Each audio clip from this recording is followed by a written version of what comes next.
दोस्तों, SR news में हम आपका स्वागत करते हैं।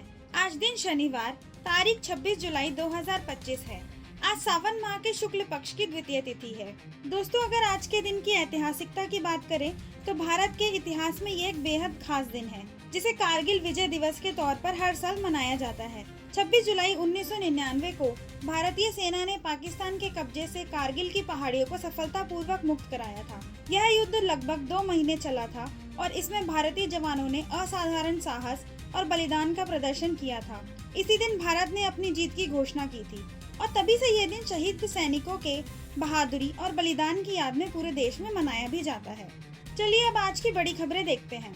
संसद में फिर हुआ हंगामा और कार्यवाही सोमवार तक स्थगित की गई। लोकसभा के सत्र में एक बार फिर विपक्ष ने विभिन्न मुद्दों को लेकर जबरदस्त नारेबाजी और विरोध प्रदर्शन किया। इन विरोधों के चलते संसद की कार्यवाही सुचारू रूप से नहीं चल पाई और स्पीकर को आखिरकार सारा कामकाज छोड़कर सोमवार तक स्थगित करना पड़ा। सदस्यों के बीच तीखी बहस और सियासी आरोप प्रत्यारोप चलते रहे, जिससे आम जनता की समस्याएं एक बार फिर अछूती रह गयी। विश्लेषकों का मानना है कि संसद का यह गतिरोध देश के लोकतांत्रिक माहौल पर नकारात्मक प्रभाव डाल रहा है। और आपको बता दें कि आज भारत ब्रिटेन मुक्त व्यापार समझौते में कारोबारी रिश्तों की नई शुरुआत भी हुई है। आज भारत और ब्रिटेन के बीच ऐतिहासिक फ्री ट्रेड एग्रीमेंट पर हस्ताक्षर हुए। इसके तहत 99% भारतीय उत्पादों को अब यूके में टैक्स फ्री प्रवेश मिलेगा। वहीं ब्रिटिश ब्रांड भारत में सस्ते दामों पर मिलेंगे। इससे दोनों देशों के व्यापारियों को नया बाजार मिलेगा और आम जनता के लिए बड़ा फायदा है। समझौते के कारण भारतीय कपड़ा, औद्योगिक और फार्मा कंपनियों को निर्यात में तेजी आने की उम्मीद है। साथ ही ब्रिटेन के ऑटो, एजुकेशन और हॉस्पिटैलिटी उत्पाद भारतीय बाजार में पहले से ज्यादा प्रतिस्पर्धी हो जाएंगे। दिल्ली में किसानों और मजदूरों ने केंद्र सरकार की नीतियों के विरोध में बड़ा मोर्चा निकाला। इस कार्यक्रम में पंजाब, हरियाणा, उत्तर प्रदेश, राजस्थान, मध्य प्रदेश और छत्तीसगढ़ समेत 6 राज्यों के किसान नेता एकजुट होकर अपनी मांगों को आगे रखते नजर आए। मुख्य रूप से मुद्दों में न्यूनतम समर्थन मूल्य की गारंटी, कर्ज माफी,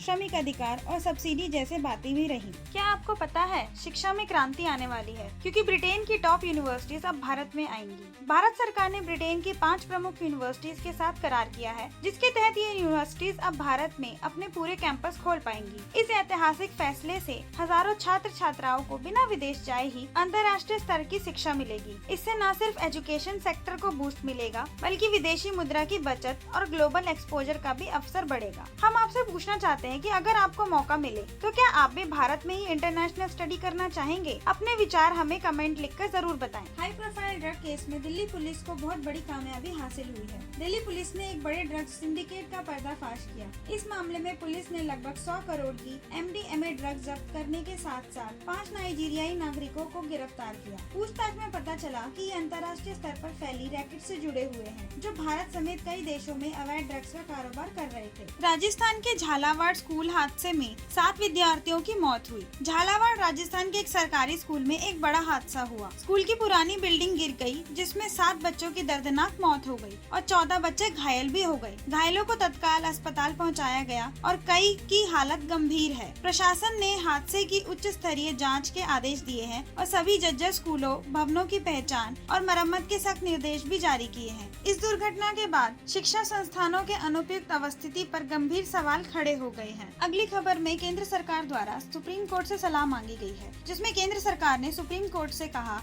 कि यह स्पष्ट करे कि राज्यपाल या राष्ट्रपति किसी राज्य विधेयक को पास करने में कितने समय तक रोक सकते हैं। हाल के मामलों में विधेयकों की मंजूरी देरी से प्रभावित रही, जिससे राज्यों की नीतियों में बाधा पहुंची। सुप्रीम कोर्ट ने इस मुद्दे पर केंद्र सरकार से विस्तार से सलाह मांगी है और संबंधित पक्षों को नोटिस भी भेजा है। यह कानूनी और संवैधानिक दृष्टि से काफी महत्वपूर्ण मुद्दा है, जिससे राज्यों और केंद्र के बीच संबंध प्रभावित भी होते हैं। चलिए अब अगली खबर की ओर बढ़ते हैं। नागरिकता छोड़ने वालों की संख्या घटी। पिछले 3 वर्षों में भारत की नागरिकता छोड़कर जाने वाले भारतीयों की संख्या में उल्लेखनीय गिरावट दर्ज हुई है। विदेश मंत्रालय ने संसद में बताया कि नई वीजा नीतियों और भारत के भीतर बढ़ रही आर्थिक संभावनाएं इसका मुख्य कारण है। सरकार का मानना है कि इन वजहों से ब्रेन ड्रेन की समस्या पर अंकुश लगाया जा सकेगा। यह ट्रेंड भारतीय आर्थिक और सामाजिक माहौल के लिए सकारात्मक संकेत माना जा रहा है, क्योंकि इससे प्रतिभाशाली नागरिक देश में ही बने रहेंगे। साथ ही आपको बता दें कि महिला सुरक्षा पर चिंता बढ़ती जा रही है। पिछले सालों में अपराध में इतनी तेजी आई है कि महिला सुरक्षा के लिए सभी लोग बहुत चिंतित हैं। पिछले 5 सालों में महिला अपराधों में बढ़ोतरी देखी गई है। खासकर बिहार, यूपी, महाराष्ट्र, आंध्र और केरल जैसे राज्यों में महिला सुरक्षा पर चिंता बढ़ती जा रही है। संसद में प्रस्तुत ताज़ा डाटा के मुताबिक महिला सुरक्षा एक गंभीर चिंता का विषय बन गई है। इसके बाद केंद्र ने सुरक्षा उपाय तेज करने का आश्वासन दिया है, जिसमें निगरानी कैमरों की संख्या बढ़ाना, फास्ट ट्रैक कोर्ट की स्थापनाएं और महिला हेल्पलाइन को और मजबूत बनाना शामिल है। महिलाओं के खिलाफ अपराध में कमी लाना सरकार की प्राथमिकता बताई गई है। अगली खबर हेल्थ टेक्नोलॉजी से संबंधित है, जिसमें दिल्ली ने बहुत बड़ी छलांग लगाई है और HIM सिस्टम की शुरुआत की है। दिल्ली में अब health information management system launch किया गया है। इससे आम नागरिकों को डॉक्टर की अपॉइंटमेंट, सस्ती दवाइयाँ, डिजिटल मेडिकल रिकॉर्ड और इमरजेंसी सर्विस एक ही प्लेटफॉर्म पर मिलेगी। अस्पतालों और एम्बुलेंस सेवाओं की कनेक्टिविटी भी जबरदस्त बढ़ेगी। साथ ही स्वास्थ्य सुविधाओं की गुणवत्ता दोनों में बेहतर होगा। अब आपको बता दें कि अब नई पीढ़ी के बच्चों की पढ़ाई में क्रांति आने वाली है, क्योंकि भारत में AI से संचालित एजुकेशन प्लेटफॉर्म का उदय होने वाला है। नवीनतम AI तकनीक पर आधारित एजुकेशन ऐप और प्लेटफॉर्म बच्चों की पढ़ाई को ज्यादा आकर्षक और अट्रैक्टिव बनाएंगे। इससे पढ़ाई का स्तर सुधर रहा है और डिजिटल शिक्षा का विस्तार हो रहा है। सरकार ने इन प्लेटफॉर्म के लिए पायलट प्रोजेक्ट भी शुरू किए हैं। अगली खबरें अंतर्राष्ट्रीय स्तर से हैं, जिसमें फ्रांस ने फिलिस्तीनी को मान्यता देने की घोषणा की है। फ्रांस सितंबर 2025 में आधिकारिक तौर पर फिलिस्तीन राज्य को मान्यता देगा। यह कदम मध्य पूर्व में शांति और 2 राष्ट्र समाधान को बढ़ावा देने के लिए उठाया गया है।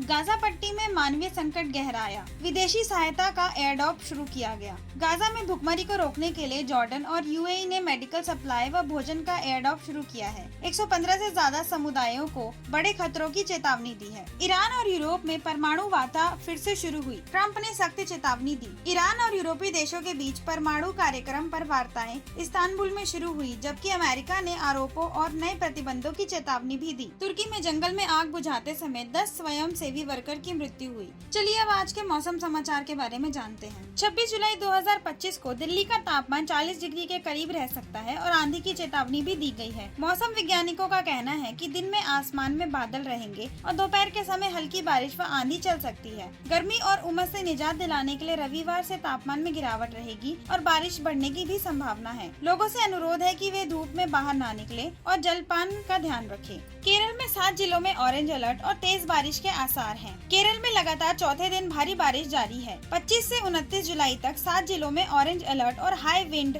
की चेतावनी दी गई है। जल भराव, पेड़ गिरने और यातायात अवरोध की आशंका है, इसलिए लोगों से फिजूल यात्रा और पानी वाले इलाकों में जाने से बचने को कहा गया है। मध्य भारत में चक्रवात के चलते भारी वर्षा। चलिए अब आज के राशिफल के बारे में जानते हैं। मेष राशि के जातकों के लिए आज कोई समस्या परेशान कर सकती है। धैर्य रखें और सलाह ले, कार्य क्षेत्र में असहमति संभव है। वृषभ राशि के जातकों के लिए धन लाभ के योग हैं। नए अवसर आ सकते हैं, पर सोच समझकर निर्णय लें। मिथुन राशि के जातकों के लिए मिले जुले परिणाम, स्वास्थ्य पर ध्यान दें और अनावश्यक खर्चों से बचें। कर्क राशि के जातकों के लिए आत्मविश्वास और आय में वृद्धि होगी। नए कार्य सफल होंगे, परिवार में खुशी रहेगी। सिंह राशि के जातकों के लिए नई नौकरी या करियर में अच्छा मौका मिल सकता है, आत्मविश्वास बढ़ेगा। कन्या राशि के जातकों के लिए कार्य क्षेत्र में प्रशंसा मिलेगी, किसी पुराने मामले का हल होने का संकेत भी है। तुला राशि के जातकों के लिए सरकारी या कानूनी अटके काम बन सकते हैं, सामाजिक दायरा बढ़ेगा और प्रमोशन के योग भी हैं। वृश्चिक राशि के जातकों के लिए बड़ी खुशखबरी का योग है, रिश्तों में मधुरता भी बढ़ेगी। धनु राशि के जातकों के लिए करियर और कमाई में प्रगति होगी, भाग्य का साथ मिलेगा और मान सम्मान भी बढ़ेगा। मकर राशि के जातकों के लिए मेहनत रंग लाएगी और रिश्तों में सुधार होगा और खर्चों पर ध्यान दें। कुंभ राशि के जातकों के लिए कार्य सफलता और धन लाभ के योग हैं, नई दिशा मिलने की भी संभावना है। आखिरी और मीन जाति के राशिकों के लिए छोटी यात्राएं तथा संपर्क लाभदायक रहेंगे, मन प्रसन्न रहेगा और नए अवसर भी मिल सकते हैं। और हम आपको अब आज के प्रमुख मंत्र के बारे में बताते हैं। यह मंत्र शनिवार को शनि देव की आराधना के लिए सबसे प्रभावशाली माना जाता है। इसे जपने से कष्ट दूर होते हैं और जीवन में स्थिरता आती है। आपको आज के दिन ओम शम शनिश्चराय नमः मंत्र का जाप करना चाहिए, क्योंकि शनिवार का दिन शनि ग्रह से जुड़ा होता है। शनि देव का प्रभाव जीवन में बाधाएं और संघर्ष ला सकता है, लेकिन उनकी पूजा से ये बाधाएं कम होती हैं। शनि मंत्र जपने से मानसिक तनाव कम होता है और आर्थिक स्थिति भी मजबूत होती है और स्वास्थ्य भी बेहतर रहता है। आज के समाचार यहीं समाप्त होते हैं। डेली न्यूज और अपडेट्स के लिए हमारे चैनल से जुड़े रहिए। और अगर आपको हमारे चैनल की वीडियोस पसंद आती हैं तो हमारे चैनल को लाइक एंड सब्सक्राइब करना ना भूलें। आपका दिन शुभ रहे। धन्यवाद।